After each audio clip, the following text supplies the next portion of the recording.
Hello friends, welcome to my channel. বন্ধুরা সবাই কেমন আছো? আশা করছি ভালোই আছো, আর আমি অনেক অনেক ভালো আছি। তো দেখো, আজকে একটা নিয়ে এসেছি রেসিপি।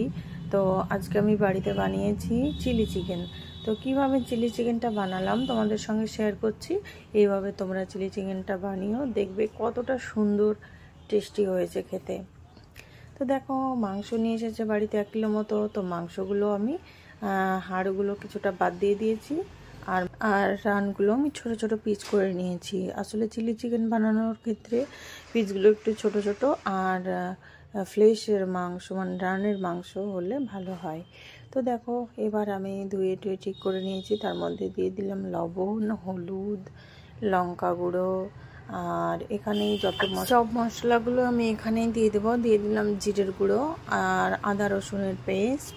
ভালোভাবে আমি ম্যারিনেট করে রাখবো মাংসটা। আর এইটা দিয়ে দিচ্ছি আমি চিলি সস, আর দিয়ে দেবো টমেটো কেচাপ, টমেটো সস।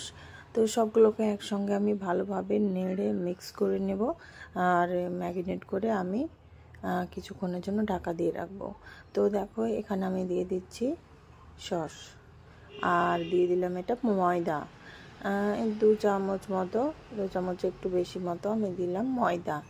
আর এইটা দিচ্ছি পরে, এটা দিয়ে দিচ্ছি কর্নফ্লাওয়ার, কারণ চিলি চিকেন বানানোর জন্য কর্নফ্লাওয়ার তো লাগবেই।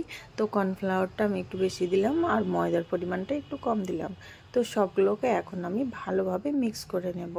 আর আমি এক্সট্রা কোনো জল দিইনি, আসলে মাংস একটু ভেজে ভেজে তো আমি ধুয়ে নিয়ে আসলাম, সঙ্গে সঙ্গে এগুলো দিয়েছি। তো সেই জলেই আমার হয়ে গিয়েছে। দেখো, এবার আমি 30 মিনিট মতো এটাকে ঢাকা দিয়ে রাখছি। তারপর চলে আসলাম 30 মিনিট পর। দেখো, এবার তেল গরম হয়ে গিয়েছে। এবার আমি অল্প অল্প করে এগুলোকে আমি ভেজে নেব, মাংসর টুকরোগুলোকে ভেজে নেব। তো দেখো, সবগুলোকে আমি ভেজেও নিয়েছি। দেখো, অর্ধেক হয়েছে, এখনও ভাজা চলছে। তো দেখো, কত সুন্দর একটা কালারও এসেছে, আর খুব সুন্দর। মানে আমি একটু খেয়েও দেখেছিলাম, টেস্টটাও সুন্দর হয়েছে। দেখো, আর দেখো, এভাবেই আমি মাংসের টুকরোগুলোকে সব ভালোভাবে ভেজে নেব একটু হাই ফ্লেমেই ভেজে নেব। লো ফ্লেমে রাখলে ভালো মতো ভাজা হবে না। তো আমি হাই ফ্লেমে ভেজে নিয়েছি। দেখো, তারপর চলো এবার রান্নাটা কিভাবে করছি সেটাই দেখায়। দেখো, এখানে এলাচ, দারচিনি, গোলমরিচ, লবঙ্গ এগুলো সব নিয়ে নিয়েছি। তারপর সর্ষের তেলে আমি এগুলো দিয়ে দিয়েছি। তারপর দেখো, আদা কুচি, রসুন কুচি এগুলো দিয়ে দিলাম। আদা রসুন কুচিটা একটু নেড়ে চেড়ে আমি এর মধ্যে দিয়ে দেব পেঁয়াজ কুচি। দেখো, এর মধ্যেই সব কিছু দিয়ে দিয়েছি।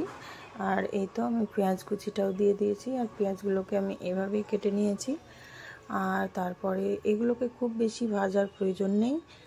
তারপর দিয়ে দিলাম আমি ক্যাপসিকাম। তো ক্যাপসিকামটা দিয়ে আমি এবার একটু নাড়াচাড়া করে নেব। ক্যাপসিকাম, পেঁয়াজ এগুলো সবগুলোকে একটু ভালোভাবে নাড়াচাড়া করব। আর এগুলোকে খুব বেশি মানে পুড়িয়ে ফেলার কোনো প্রয়োজন নেই, জাস্ট একটু নেতিয়ে যাবে, তখনই আমি যেগুলো ভেজে রেখেছি মাংসের টুকরোগুলো সেগুলো দিয়ে দেবো। আর তারপর কিছুটা টমেটো কুচিও দিয়ে দিলাম। আর আমি এখানে একটা জিনিস দিতে ভুলে গিয়েছি, সেটা হলো শুকনো লঙ্কা। তো শুকনো লঙ্কাটা তোমরা যখন তেল গরম হবে তখনই দিয়ে দিতে পারো, তখনই দিয়ে দিতে হবে। আমি ভুলে গিয়েছিলাম, সেই জন্য আমি এখন দিয়ে দিলাম। তো দেখো, সব কিছু আমি একসঙ্গে নেড়ে চেড়ে ভালোভাবে একটু জাস্ট নেতিয়ে পড়বে, তখনই আমি দিয়ে দেবো মাংস ভেজে রাখাগুলো, যেগুলো আছে মাংস টুকরোগুলো, সেগুলো দিয়ে দেবো। দেখো, হয়েও গিয়েছে। আর আমি এখন দিয়ে দিচ্ছি টমেটো সস, তার সঙ্গে গুঁড়ো লঙ্কা মিশিয়ে রেখেছিলাম একটু জল দিয়ে, তো ওইটা দিয়ে দিলাম। এবার এইগুলোকে ভালোভাবে আর একটু নাড়াচাড়া করে নিই। তারপর দিয়ে দিচ্ছি এই দেখো মাংস টুকরোগুলোকে। এবার মাংস টুকরোগুলো দেওয়ার পর আমি আবার আর একটু নাড়াচাড়া করে নেব। আর এই তো দেখতেই পাচ্ছ, আমি এবার এগুলোকে দিয়ে দিলাম। আর দেব গ্রেভিটা তৈরি করার জন্য আমি আবার এখানে কর্নফ্লাওয়ার একটু জলে গুলে নিয়েছিলাম, তো সেইটাই দিয়ে দিলাম। আর দিলাম সামান্য পরিমাণ চিনি। তারপর এখানে দিয়ে দেবো তোমরা স্বাদ মতো দেখে নেবে। এখানে আর ধনেপাতা কুচি দেওয়ার পরে আমি দেখো তো লবণটা স্বাদ মতো দিয়ে নেবে। দেখো কত সুন্দর হয়ে গিয়েছে আমার রান্না। তোমার কমেন্টে জানিও। আর সবাই ভালো থেকো, টাটা। গরম মশলা গুঁড়ো আর দেবো ধনেপাতা কুচি। তারপর গরম মশলা আর ধনেপাতা কুচি দিয়ে কিছুক্ষণ নাড়াচাড়া করার পর এটাকে আমি নামিয়ে নেব।